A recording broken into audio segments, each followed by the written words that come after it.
Hi everyone, Mark here, and on Trump100 today I'm joined by one of three people who has a pretty unique and very well-sourced insight into an extraordinary time in American politics. Tyler Pager, White House correspondent for the New York Times. And this, of course, is why we're here. Those of you watching on the VOD, I've got your new book here, 2024, How Trump Retook the White House and the Democrats Lost America.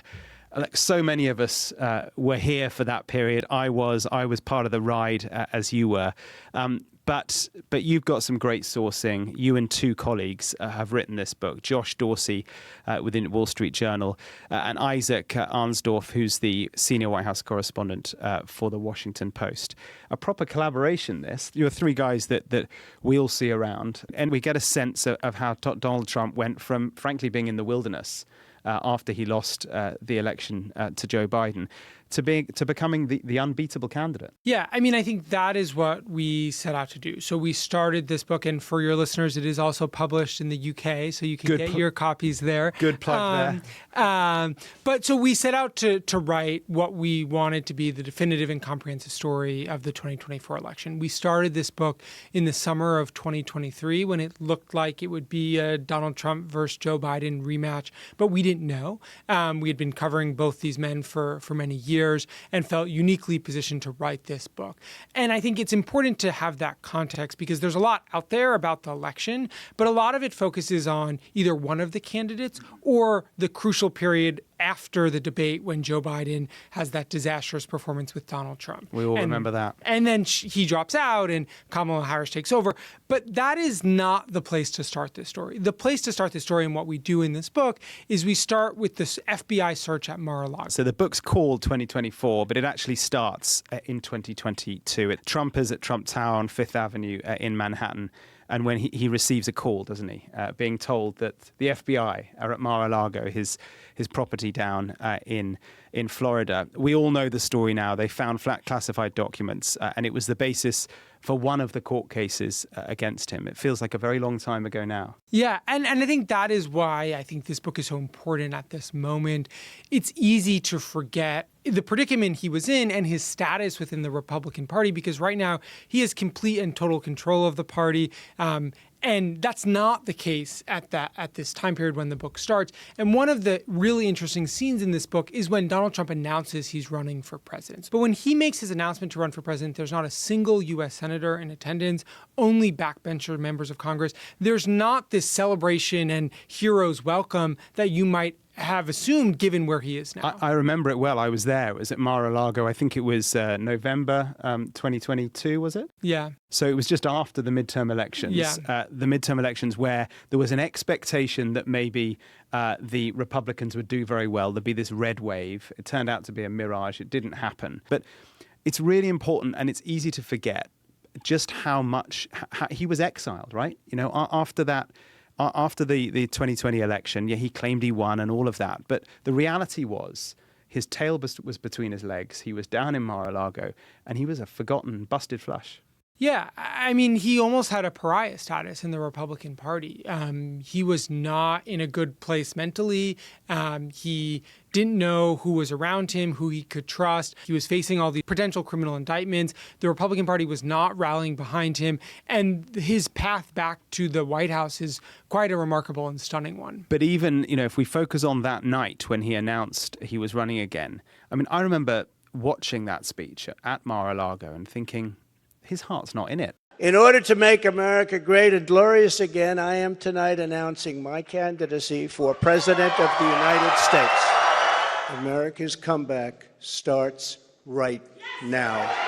One of the interesting things is the next day, the New York Post writes a story with a headline that says, Florida man makes an announcement. He's supposed to do an interview with Sean Hannity that gets canceled. What we have come to know about Donald Trump in these big, boisterous rallies with thousands of people, that was not it. He did it in a ballroom in Mar-a-Lago, and there was very few people there and not a lot of energy. It's a reflection of where the party was at this point. They had just had a not great performance in the midterms. They were supposed to have this big red wave that did not happen. A lot of the candidates Trump endorsed went down in key Senate races, and the party was just not in the spirits of rallying behind this leader that some thought was done and should be cast aside. It's fascinating. So, I mean, how did he turn around all of this from the wilderness to the unbeatable candidate? Yeah, I mean, I think there's a lot of steps that took there. So one is Susie Wiles. She built a much more strategic and disciplined operation around him, her and Chris LaCivita. So she is now his chief of staff. She's now the White House chief of staff, the most powerful person in the White House beyond the president. The Ice Maiden. Yeah, as Donald Trump calls her, the most powerful woman in the world, as he often references. But she really started to put around him gatekeepers, more strategy.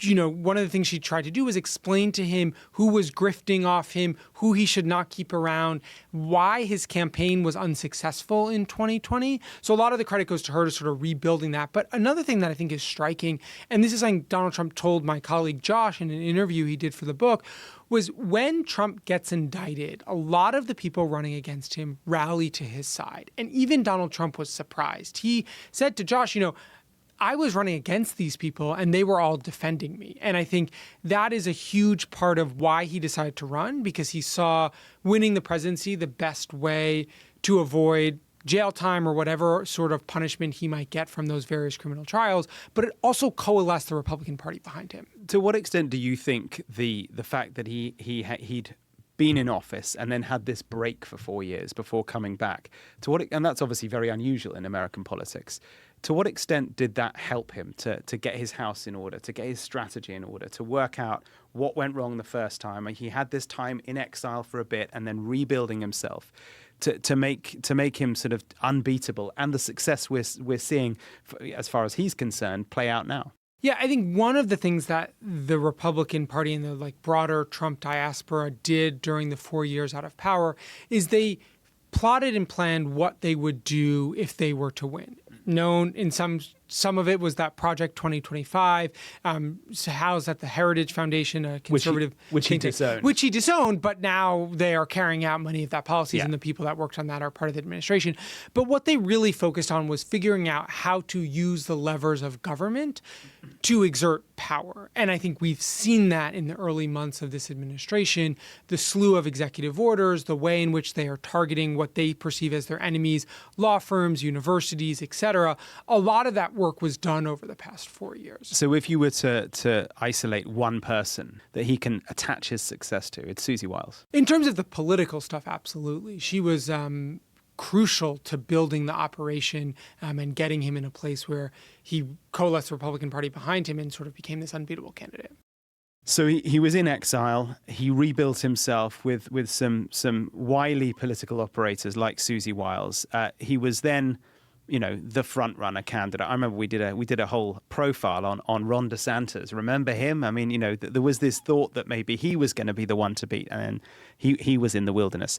So he was in a good position, and then suddenly, literally, bang, the assassination. Before that, just before obviously the debate, and that is a critical moment where Trump, performs well, but the story is not Trump. The story is Biden and his disastrous political performance. And I think the reason why Butler was so important for so many reasons, one, it coalesced more Republicans behind him. He got support from corners of the world that he would have never gotten as publicly. Jeff Bezos, Mark Zuckerberg posting about him. Elon Musk decides to really jump off the sidelines and give hundreds of millions of dollars. But it's the split screen. It's the split screen between Donald Trump, with his fist raised in this sort of infamous photo here, and what it looked like compared to Joe Biden on the debate stage, this sort of older, elderly man who's unable to complete sentences and thoughts. And that is just a remarkable split screen for the American people. And it was an extraordinary human reaction, wasn't it? To get up after that moment and immediately put your fist in the air and fight. I mean, remarkable. And even opponents of Trump were kind of impressed at his human ability to do that. Yeah, he's always been a performer and a marketer, and even in that moment. Yeah. Absolutely extraordinary. And there was a kind of religious side to that as well, wasn't there? I mean, it sort of supercharged this idea that he had the divine, that it was a sort of divine intervention, that he was brought by God to return to the White House. Yeah, Donald Trump has never been the most religious person. He doesn't attend church. He's not someone that has a deep, abiding belief in God, though many of his supporters do. And I think It was in some ways, moving experience for him. He talked about it in his convention speech. In the book, we write about the conversation where Susie Wiles said to him, you know, Mr. President, you were saved by God. And that is a mobilizing force for much of the conservative. Let's talk about the what ifs, because that's a kind of theme of the book. What if the midterms had gone a different way? I guess that the way it would play out is that the Democrats do very badly in the midterms, the Republicans do very well. And so everyone looks to Joe Biden and thinks, well, maybe you're not the right candidate. So he maybe then steps down or acknowledges, I'm only in it for one term. That was how it would play out? So what's really interesting, the second chapter of the book opens up with the Democrats. And it opens with the scene of New Jersey Governor Phil Murphy at an event just after he survived a close-to-the-election re-election campaign to be the second term of New Jersey governor. And he's speaking to donors and activists and political strategists and says, you know, if Joe Biden doesn't run, should I? And he's making plans behind the scenes to be able to launch a presidential campaign just after the midterms. California Governor Gavin Newsom is thinking about it. Illinois Governor J.B. Pritzker. No one, and this is before the midterms, nobody senior in the party really thinks Joe Biden's going to run again. And they figured the midterms would sort of be the starting gun. Historical precedent is that the incumbents party does not do well in the midterms. And so Democrats fully expected to not do as well as they did. And they thought that would exert some pressure on Joe Biden to step aside. That's not what happened. Instead, Democrats did well. And many thought that Joe Biden read the wrong messages. Democrats believe the issue of abortion powered them to electoral success. Joe Biden thought it was his presidency that caused the success. And so he was like, why wouldn't I run again? Despite many Democrats thinking he should not. A lot of hubris with Biden, wasn't there? Yeah, absolutely. And I mean, I think one of the things we write about in the book is sort of the psychology of Joe Biden. Joe Biden is someone who touted that he was the poorest member of the United States Senate. He did not go to an Ivy League institution. He was someone who he felt repeatedly underestimated by people like Barack Obama, who did not think he should run for president in 2016, 2020, or again in 2024. And his victory in 2020, he felt, and his aides felt, that they had overcome this sort of establishment perspective that they weren't good enough or he wasn't a good enough politician. And so that really hardened over the years. And then another what if. What if Trump hadn't been indicted? What if those court cases had never happened?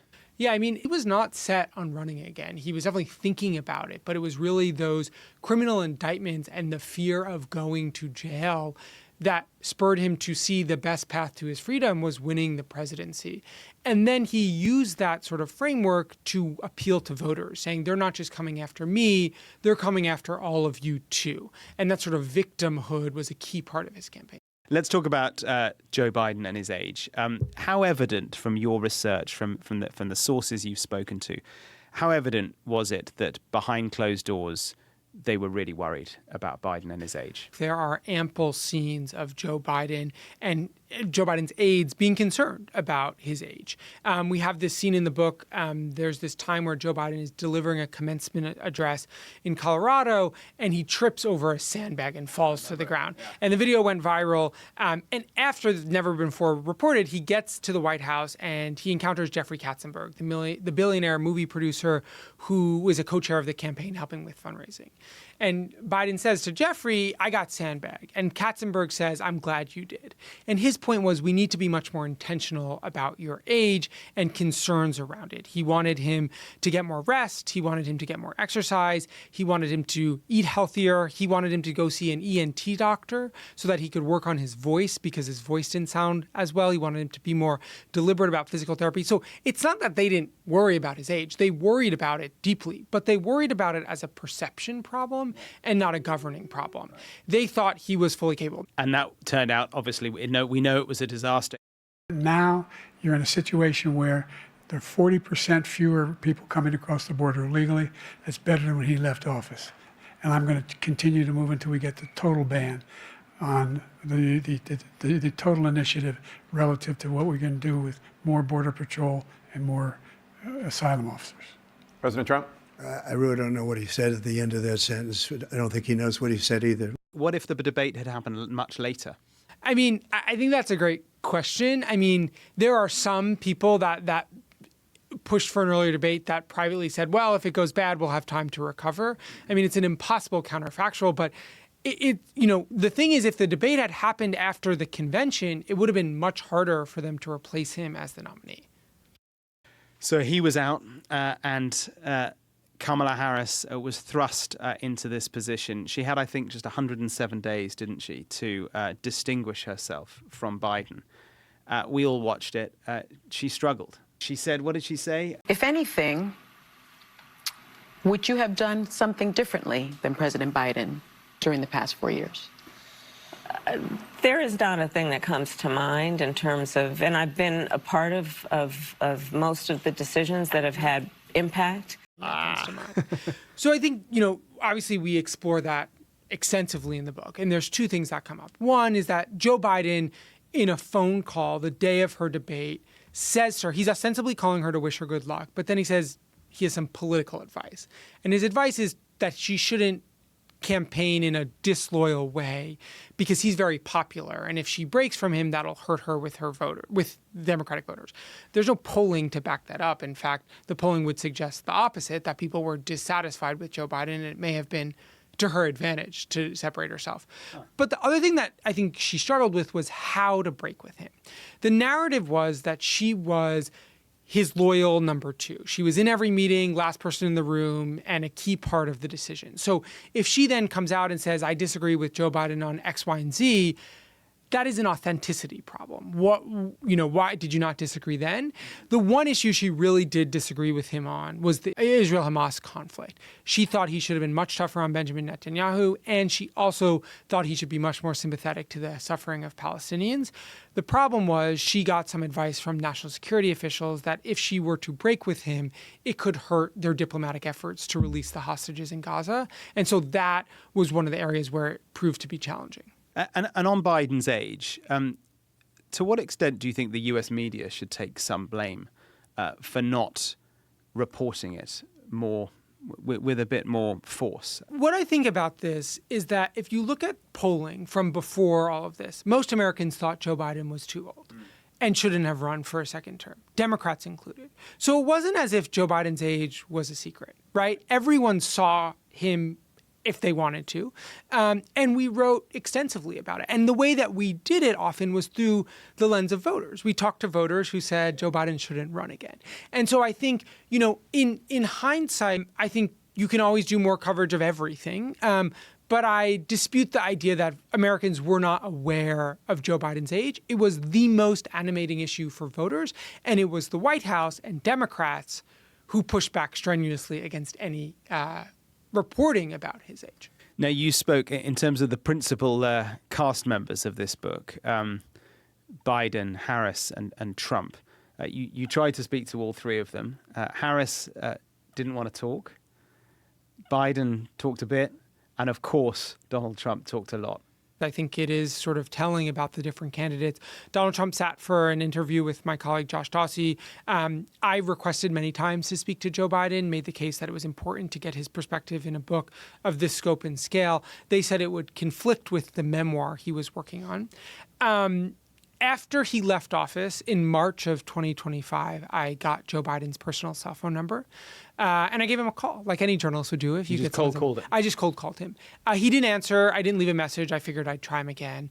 A little bit later, he just called me back. Did he know who he was calling? No, he just called the number back, and I told him who I was. And I'd been covering him for 5 years. I don't know that he particularly remembered me, but I explained, I've covered your campaign. I've covered your White House. I'm working on a book about the election. I think it's really important that we get a chance to ask you some questions. He said, I'm about to have dinner. Give me a call tomorrow. And his aides immediately started calling me. I didn't answer them because they made it clear they did not want him talking to me, but he said he'd be willing to talk. So the next morning I gave him a call. He answered, and he was getting on an Amtrak train. Of course he was. Amtrak Joe. And he answered 2 questions, very brief, and then said he had to go because he was getting on a train. I asked him if he had any regrets about dropping out or how the process unfolded, and he said, no, I don't really do a lot of regrets right now. And this was March, just after Trump was inaugurated. I asked him what he thought of Trump's presidency so far, and he said it was unproductive. He didn't see much of good happening. And how did he sound? He sounded, the same, like he understood who I was, what I was doing, what I was asking. He sounded rushed and a little bit detached, but he was seemingly as he said, boarding an Amtrak train. But he seemed open to continuing the conversation. That's interesting. And even though his aides were clearly telling him, don't do this. So then I figured I'd give him a call later, maybe when he was off the train. The call went straight to voicemail. I tried the next day, and it was replaced by a message from Verizon Wireless that said this number has been disconnected or changed. I was getting furiously texted and contacted by his aides, who were very angry that I called him directly, and then they changed his number. And when Kamala Harris, and when it was clear that Donald Trump had won the election that night, there is obviously that moment where the loser has to concede. There was a funny phone call. They couldn't connect the lines. Yeah, for some reason they weren't able to merge the phones, and Kamala Harris's aides were trying to put them together, and eventually they just put the phones on a table, and they spoke to each other on speakerphone, and Trump is like, phone service isn't what it used to be. So they literally had to put the two phones together, and they spoke. And he said, "You're a tough cookie." Yeah, and he complimented her husband. Do you think he respected her? I don't know. I mean, I think one of the things we have in the book is when Joe Biden dropped out and she became the nominee, he made it very clear that he did not respect her. He didn't think she had earned the right to be the Democratic nominee. And some of his advisors, current and former, were like, you need to respect your opponent to run a serious campaign around it. People often talk about the fact that Donald Trump, when the camera's not running, behind the scenes, is a different type of person than the one that we see day in, day out. I know it was Josh, your colleague, who did the interview with him, but you've kind of got to know him as candidate Trump, now as President Trump before as well. Do you recognize that? A different man? I mean, the things that I find interesting are the conversations we have that have never been reported about him and Biden and him and Obama. At Jimmy Carter's funeral, those images of Trump and Obama sort of laughing and smiling, they're talking about golf, and Trump is inviting him to play golf at one of his golf courses. And then the day that Biden calls Trump to congratulate him on winning and invite him to the White House, Trump says, in another life, we could be friends and go golfing. And then when, they meet in the Oval Office for almost 2 hours, they have a very cordial meeting talking about different world leaders and global issues. So it's clear it's not the same sort of rhetoric that we're seeing Trump say. I mean, now almost every day, Trump blames every single problem on Joe Biden. Very different from how he interacted in private. We are where we are now. Given what you've learnt, your journey, reporting and then writing this book. What are your reflections of the last few months, the first few months of this second term? I mean, a lot of what Donald Trump is doing is what he said he would do, right? He said he was going to pardon the January 6th defendants. He said he was going to institute tariffs. He said he was going to try to tamp down and deport protesters engaged in pro-Palestinian demonstrations. He said he was going to, lower taxes. He outlined much of what he said he was going to do. I think the speed and scale and the scope has taken some people by surprise. But in terms of the actual policy, he was very clear about what he wanted to do as a candidate. And I wonder, as you've charted the journey from, as we discussed at the beginning of this podcast, his journey from the wilderness back to being the most, the unbeatable candidate.